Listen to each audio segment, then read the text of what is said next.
tip number 15, and we're going to fly through these last three tips in order to get the audience onto their next meetings.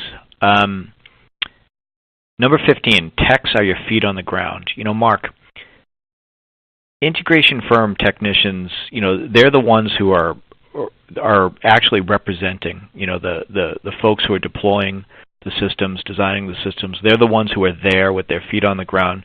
Could they do a better job of building customers' IT department's confidence in their firms and in some respect in the consulting firm?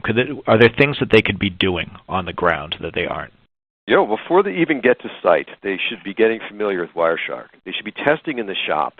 They should be able to, this was going to get them able to converse with an IP engineer. If there's actual trouble going on in the network, it's not going to be something they can just show and illustrate unless they have a network sniffer with them, or it may be that they've got to set up a sniffer, and that means they have to be able to talk to people about where to put that, between what devices. They also shouldn't be unplugging and plugging devices in, because that's likely to trigger and close the alert ports. That's what they have for security issues. So I think that's the key things there. Okay. Dan, is there anything that you'd want to add to that from a manufacturer's perspective? I don't think it necessarily comes from a manufacturer's perspective, but an understanding of command prompt is important for anybody that's going to have their PC on the network managing devices. Can you ping things? Can you run a trace route to see where information may be getting lost?